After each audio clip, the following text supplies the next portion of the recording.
This is one thing that I find to be very surprising is that while Iran is getting hits off on Israel, it seems that Israel is still making surgical, basically executions of Iranian officials. Like, they're straight up killing the people running the show. So we go to a Fox News alert. Israel says it has eliminated 4 senior intel officials, including the IRGC's head of intelligence. This is the Quds Force headquarters, we believe. It comes as Iranian missile strikes kill at least 8 and injured hundreds more as rocket fire rained down on central and northern Israel overnight. Trey Yinks is live in Israel with the latest. Good morning, Trey. Yeah, hey guys, good morning. Overnight, missiles rained down across Israel, killing at least 8 people, some of them slipping past missile defense systems at 5 different locations, destroying both apartment buildings and residential blocks. We got to one scene in the heart of Tel Aviv, just blocks away from the U.S. Embassy branch here, that was also damaged in that strike. And when we got there, first responders were... It's been really surprising for me to see how many missiles go through and actually pierce the Iron Dome. I was really surprised to see it because, like, all last year when this was happening, this almost never happened. Rushing into the flames, trying to look for survivors in the rubble. We spoke with one man named Gal. Here's what he had to say. When the missiles arrived, we were in the staircase in the building. And the shock was like so huge. I never saw even a piece of a rocket. And to see an explosion right in front of my face and my brother's face, crazy. Holy shit. A ballistic missile has just slammed into a building in the center of Tel Aviv. Right now, first responders are trying to put out the flames in the distance. You can see right now, there are a variety of paramedics on the scene, police officers and soldiers. Shit's still on fire. If you come over here, you'll see part of a collapsed building. They don't know if anyone is currently inside, but they are checking right now.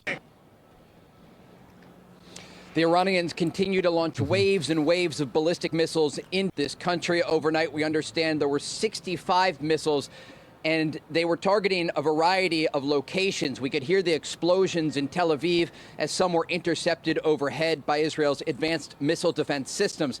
The Israelis are striking back, taking out top intelligence officials from the Iranian regime, including the country's chief intelligence officer and his deputy.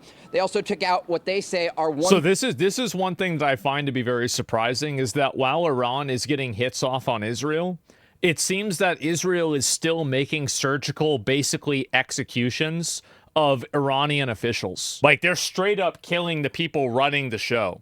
Yeah, they're cherry picking them out. Absolutely. Iron Dome is built more to stop rocket attacks. ICBMs are a lot more difficult for the Iron Dome to intercept. That's why we're seeing a lot more strikes to get through. You could be right. I don't know a lot about it, so maybe I should look that up and see it for myself. But either way, I mean, from a layman's perspective, you know, like, and I'm not an expert on this, right? I'm not. But, like, from a layman's perspective, it was shocking for me to see that. It was. Like, you know, better for worse. I was like, wow, holy shit. Third of the ballistic missile launching positions. Despite the fact the Israelis say they now have air superiority over the Iranian capital of Tehran, this is expected to continue for a number of days, if not weeks, as Israeli forces are trying to weaken the Iranian regime and target the country's nuclear facilities. Perspective, a lot more booms. Back to you. Hey, Trey, would you say the number of ballistic missiles, rockets, and drones are leveling off from night after night after night? Because that's what Israel is banking on. It seems like they're ramping up. I feel like every day, like in the evening, whenever this happens, I'm like, damn, there's more and more of it. Locate the launchers. They're going to run out of rockets. They can't replenish, and they have no air defense. So is that happening? Look, the Iranians appear to be preserving what missiles they have left. We spoke with a senior Israeli intelligence official over the weekend who indicated the assessment is that Iran has around 2,000 ballistic missiles. And the Israelis have been able to take out some of the stockpile. They've been able to target, like I said, a third of the launching positions. But this still gives Iran the capability to fire hundreds of ballistic missiles into this country. And that is why Israel is still in a state of emergency. The airport is closed, and they are bracing for challenging days ahead. Officials speaking with Fox News say there will be more casualties, there will be more destruction. And you see in the aftermath videos here, these are not like the rockets that came from Gaza or from southern Lebanon. These are missiles that can take out entire blocks in major cities like Tel Aviv. And from what we saw last night, and I was being very careful as we arrived on the scene less than an hour after the explosion, of describing where it was. But now we can report, because U.S. Ambassador to Israel Mike Huckabee came out publicly and said there was Iran launched the first new wave of missiles right now. Okay, well, that means by the time this video's over, it's going to be about time for that to happen. Damage to the U.S. Embassy branch here in Tel Aviv. On that's accurate. This is a residential area. It is packed with civilians, cafes, and restaurants. And when we got there, for blocks, you could see storefronts that were completely ripped apart, glass shards all over the street from windows that were blown out. And so to answer your question, the Iranians are preserving what supply they have left. They certainly are in a position where eventually they will run out of ballistic missiles, but Israel is certainly not out of the woods yet, and we can expect more Israeli strikes throughout the day. Well, and it's also not, I mean, this is just totally ruling out that they don't get missiles from other places. I mean, didn't China say that they were going to give Iran missiles or like sell them missiles or something like that? I mean, I could see that happening for sure. As they try to mitigate that risk of ballistic missile fire toward major cities like Jerusalem, Tel Aviv, and the northern city of Haifa. China and Pakistan? So, Trey, I'm curious. That was North Korea? That was another one. These missiles that the Iranians are firing, do they have targets, or are they just shooting them out there? So the reason I ask this is because, number one, they're hitting civilians, and number two, when it comes to that embassy area that belongs to the United States. Keep in mind that while Iran is hitting civilians, the amount of people killed, civilians killed, as far as I know, inside of these like rocket salvos back and forth, Iran has had way more people get killed. Way more. It's like a 10 to 1. I know it's about a 10 to 1. That's where that missile was going to hit. According to them. Yes, true. According to them. Yes. Good point. They have precision-guided munitions, and they know broadly where they are firing these. And without getting into too many details about some of the targets that were hit, I can broadly tell you that the Iranians are going after military and civilian targets. Now, with that said, the Israelis are striking in a much more precise manner when they hit Iran. They go after military leadership. Certainly, civilians have been killed in Iran, but the focus of Israeli strikes, I think that makes sense. I mean, Iran isn't trying to win over the hearts and the minds of the Israeli people. Whereas Israel still wants to maintain a good relationship with the Iranian people to the best of it that it can. And it's still trying to play this game like, oh, we're trying to liberate you. So, yeah, that's obviously. I mean, yeah, of course, right? I mean, yeah, I mean, that's what they've, and by the way, that's what they've said, right? I mean, I'm not coming up with this, inventing this in my mind. They've said this themselves. Bad take?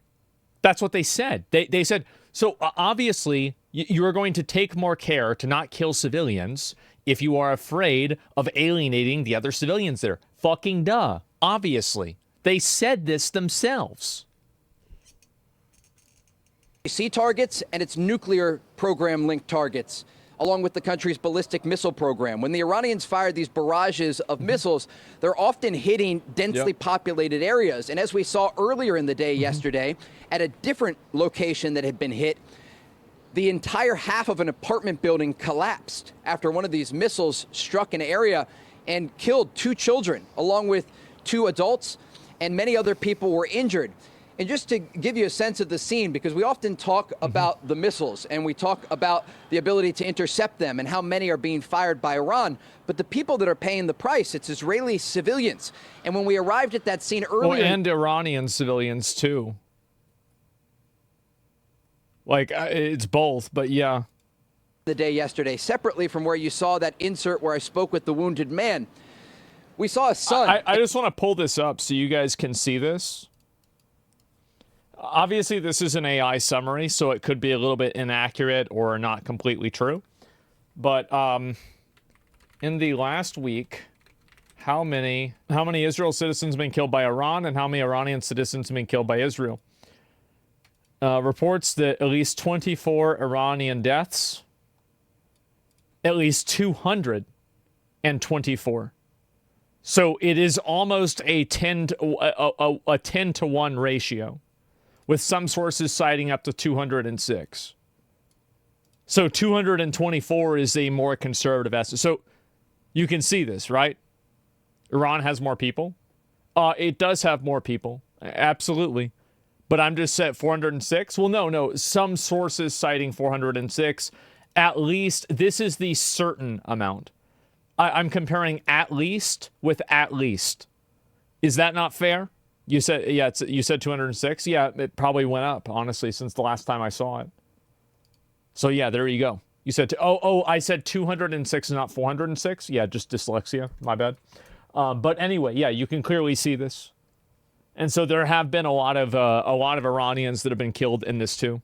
And he was wearing a hospital gown because he had been taken from the rubble to a local hospital, and he demanded that the doctors and nurses release him, despite the fact that he was wounded, because his father was still buried under the debris. I remember seeing this. And we brought you that story yesterday, but unfortunately his father was killed. His body was pulled from the rubble later in the day after we left that area. Yeah, we saw that yesterday. And it speaks to the people who are affected here. They are civilians. They're family members. So you're literally contradicting yourself. Earlier you talk about how bad the Iron Dome is. Now you talk about how few civilians in Israel die. Which isn't? Well, it's both, right? So it's actually really simple. You think that I'm contradicting myself because you're coming into this looking for a way. You're trying to misunderstand. You're not trying to understand what I'm saying. You're not taking a good faith effort in trying to figure out what's being discussed. You're coming at this from a perspective of accusing me of being a liar or a bad person. So let's get that out of the way. Next, I don't know, probably should ban that guy. But the difference is that, number one, people just said the Iron Dome is much better at shooting these slower missiles than these super fast hypersonic ones. So that's one. So I didn't know that. Obviously, it makes the Iron Dome look worse when that happens. Then on top of that, Israel having the Iron Dome that works some of the time is better than Iran having the fucking paper dome that works none of the time. And so, yes, obviously more missiles are probably getting through in Iran. And if they're attacking scientists, and these are people that are in residential areas, there's going to be a higher degree of civilian casualty. So I mean, these are not conflicting things. This is just multiple perspectives. It's not completely one-dimensional. Like, I don't like I think that a lot of people have a really hard time processing or discussing anything that isn't completely one-dimensional, black and white. And I think that's the reason why you get so much pushback and animosity from people like that.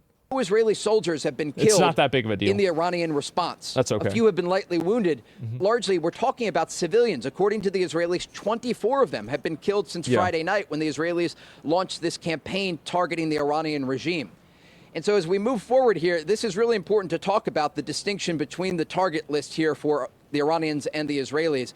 But we expect very difficult days ahead, given the fact that the missile defense system here is not perfect. And while they're able to shoot down a lot of the incoming fire, that also includes attack drones, these suicide Shahed drones that the Russians also use in their war against Ukraine. Their goal here is to overwhelm Israel's missile defense system. And we've been out here on this balcony reporting live as these missile defense systems are active over Tel Aviv. And we have watched as these missiles slam. Well, yesterday I thought you were rather one-sided pro-Israel, but I realize you're pretty skeptical towards both sides now, which is great. I am one-sided towards Israel in the responses that they've made towards Hamas, because I think that Hamas is a disgusting terrorist organization that is full of people that are awful. They are religious extremists, they are oppressive, and they kill their own people. Iran is a different Iran is a totality of people, whereas Hamas is a terrorist organization specifically. So in terms of Israel versus Hamas, I think that very clearly Hamas are the bad guys. Israel isn't the good guys, but Hamas are worse. That being compared to Iran, I don't think that's the case. I think it's more nuanced than that. So that's the reason why, is that yesterday I was defending it because of that.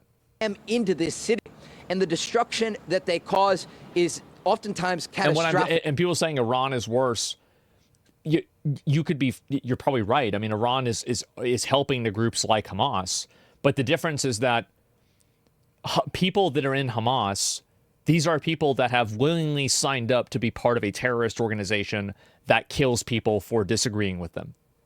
Iranian citizens did not sign up to be Iranian citizens. That's spawn RNG. That's the difference. That's like saying all of the Palestinians are responsible for what Hamas says. That's not fair. In the same way, all Iranians are not responsible. Like, most Iranians don't even fucking support the government. That's the difference. If you're standing outside, you don't even need to be hit by the missile. You could just be a few blocks away and be killed by the blast wave. Huh. All right, so Trey, that's why there's a discrepancy. 2 questions for you. What's the Hopefully feel that makes there sense. in Israel? What are the people who live there, the residents, saying about this attack on Iran and vice versa? And also, what's the biggest fear? What is left? What should Israel and even America be scared of that is left in Iran? Is it more leaders? Is it the Ayatollah, the supreme leader? Is it Fordo, the nuclear site? Mm-hmm. Yeah, look, the Iranians have 2 pieces of leverage left, and they're not relatively strong compared to what they had when you think back 2 years ago, when their proxies were very active in the region, like Hezbollah in Lebanon, Hamas and Islamic Jihad in Gaza, or the Houthis in Yemen. These groups have been largely decimated by both the Israeli campaign and then in Yemen, partially the American campaign. So they don't have the proxies to respond. So they're relying on 2 things: the country's ballistic missile program. Well, they have to respond directly with military action, which is different than what they had to do before, and they could act through proxies.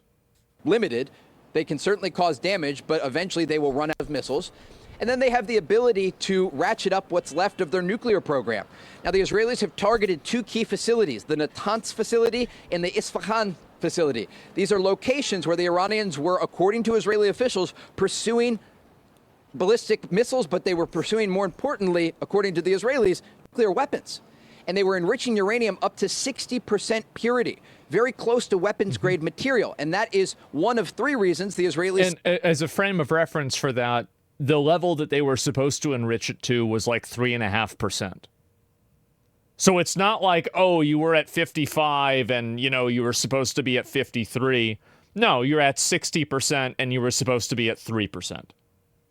Wasn't it 20%? There's 20% for some instances, but the thing that Iran was being graded off was 3.5. And even at 20%, I mean, 3 times as much. Say they launched this campaign.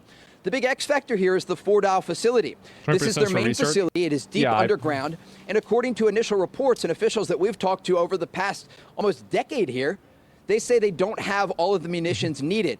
Now, we should note, overnight, there was some movement of American interest in American planes to the region. There are real questions, and when you ask about Israeli civilians and officials, this is the question that everyone has. Will the Americans get more directly involved? I spoke with a very high-ranking Israeli intelligence official. This is the important part. This is what matters for me as an American. Are we getting involved? Okay, here we go. Over the weekend, we had an extensive 30-minute conversation, and we got into the details of this. He stopped short at talking about what the American support looks like. He said right now he can tell me the Americans are helping to shoot down these incoming ballistic missiles. Sure, which and I'm I said, fine well, with that. In terms of military activity, what does that look like? Are you encouraging the Americans to get involved? And he stopped, he paused, and he said, I can tell you the Americans are not our colleagues. They are our friends. We would not be as successful as we are if we did not have the support of the Trump administration. But he didn't want to go into the details about possible American involvement in striking the Iranian regime. It is certainly possible, and when we talk to people in the streets, they're encouraging it. They want this to be over as quickly as possible, and they know that American involvement could lead to that. And so in the days ahead, we will look out to see if there is more movement of American forces in the region. I think there's a good chance that a lot of the, maybe Israel doesn't understand that. I don't think that they realize how fatigued Americans are with wars in the Middle East. And I think that, ever since October 7th and all of the counterattacks and the focus on Palestine, Israel stocks are at an all-time low right now. There's not a lot of people that are big fans of Israel right now. And so I think this is the worst time possible to ask the average to try to leverage the goodwill of the American public in your favor. to prep for a possible strike. But one thing that we should note here, the Iranians have stopped short of doing one other thing that they can do. They have not directly targeted American bases in the region, and they've not targeted embassies in the region, like the U.S. Embassy in Baghdad. This is important because it's a tactical decision on their part. They don't want the Americans involved. But we've heard President Trump... No, of course not.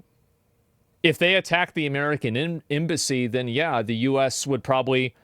If they killed people, I think that there would be a good chance that a lot of Americans would be okay with us attacking back. But I still think even if they killed Americans, a lot of Americans would probably say, well, we shouldn't have been there in the first place. It could have been a false flag by Israel. Let's just get the fuck out of the Middle East and let them deal with it. Like, I think that both of these I don't know which one will win out. I'm not sure. But I can see both of them being very popular. It would have to be very blatant. Yeah. And I think that majority of people will see it as a false flag. Trump, and he said just yesterday, sometimes you have to let them fight it out. And that's exactly what's happening right now. Fight it out.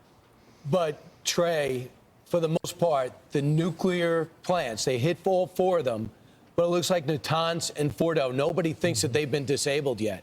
The IAEA weighed in and said from their monitors in Vienna, it's like they're in the they mountain, think they're right? still One of intact. them is. So you could never stop this operation if your objective is to get rid of their nuclear program now. It's not done. It's certainly not done if their objective is to destroy the country's nuclear program. The IAEA came out today and said they didn't have any evidence of material that was leaking. That is one thing that they monitor in the region. It's just part of their job here in the Middle East. But the other thing is that when you think about these facilities, many of them are deep underground. And again, this is the leverage that the regime still has left. They can say, we're going to pull out of the current treaty that they're a part of to have oversight for their nuclear program. At this point, a lot of this conversation about leverage at the negotiating table is quite frankly irrelevant because there's a war happening between Israel and Iran right now. Now, the Trump administration, including the president, has been clear they'd like Iran to come back to the negotiating table, but Israeli officials say they're not done. They have many targets they still want to hit. Iran is a very large country. The regime has been preparing for this possibility of a direct war with Israel for decades. And so the job will likely continue from an Israeli perspective. As for the country's nuclear program, the question is, as the Israelis continue to hit Iran, and if the Americans get more directly involved, will the regime say, look, we want to come back to the table and we want to have an agreement? They were supposed to have a 6 I think there's a chance that they will come back to the table eventually if you just keep killing the officials. Eventually they will because they're going to want to stop being killed.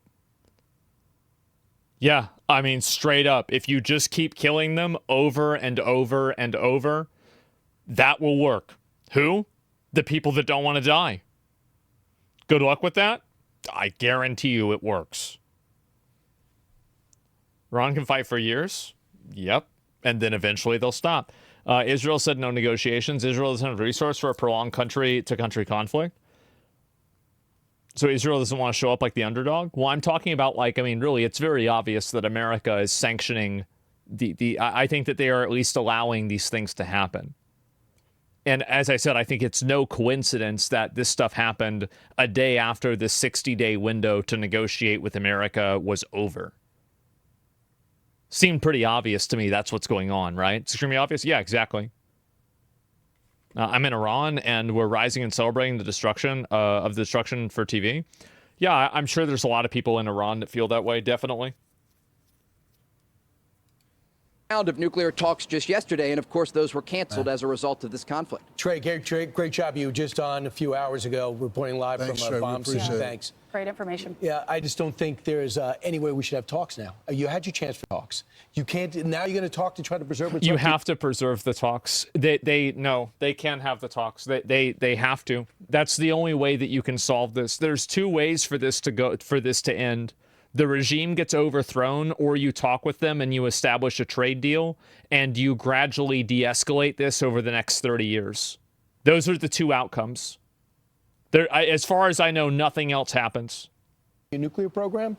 So what? We can remove sanctions? And you can't take them seriously. The president I think they want to change the regime. Wants to give peace a chance, especially when you talk about the escalation where the supreme leader could be taken out, and then that starts a whole religious war because Iran wants to unite the Muslim world. And I think if you take out the supreme leader, that happens. So he wants to give him one more shot. Do you want peace? Or it can escalate. Yeah, he wants de-escalation right now. He wants a deal. He says he does foresee well, that. I mean, it's another Trump mafia tactic. This is the same thing he did with the Taliban, or like whoever the fuck it was. He says, okay, well, you know, if you attack any Americans, here's your house. I'm going to bomb your house and kill your family. And then there weren't any more attacks. That's it. And so it's another Trump mafia tactic, and that's what he does. And by the way, I mean, that's not a bad thing. I mean, yeah, wouldn't you want somebody doing that for you? And so if this is your leader, you'd want that. And so why Taliban win?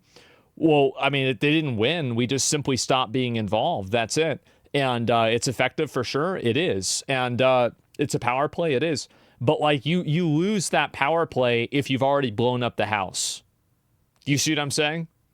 And so that's the reason why they're not killing the main leader. Because if you already did that, then you have no collateral. People don't have anything to lose. Biggest attack on Israel yet incoming. Is it happening now? Deal will be done, and he will help negotiate that, just like he did with India and Pakistan. But we could take out their gas infrastructure if they go after American troops, or they go after us. I'm Steve Doocy. I'm Brian Kilmeade. Yeah, I mean, like, I not yet. Probably in 1 to 2 hours. Oh, boy. Yeah, I mean, I think in general, like, if they keep killing officials, eventually they will make Iran come to the table because a lot of the officials will be tired of being killed. That's just straight up what I think is going to happen. Like, they will. I mean, like, eventually they're going to be tired of dying. It's naive. Okay. I'm telling you, it's like, think about it like this. If you are an Iranian official and you're making these decisions and you see people every single day that are getting killed all around you, eventually the people that are still in charge are going to say, guys, we've had enough. They are. They're going to stop. They're going to stop. Eventually, they're going to stop. And if they don't stop, then the next wave of them will stop. And if they don't stop, then the next wave of them will stop. And then eventually you will get to a wave of them that stops it. Hitler didn't. Hitler killed himself. And there aren't that many officials left. Assets are going to be destroyed until they surrender to the table. Eventually they'll want to survive. Yeah, people will eventually want to survive. A lot of extremism and things like this. Extremism, yes, it's very strong, but people's self-preservation is the strongest thing. And everybody is like, oh, yeah, we're going to be a martyr. This sounds great, until everybody else around you is getting killed and being martyred constantly. And you're going to have some people that think, you know what? Maybe I don't want to be a martyr yet. Come on. Think about it. Like, and by the way, I think this is what's going to happen. I could be wrong, but let's wait and see what happens. Yeah, I mean, maybe I'm wrong. That's my guess.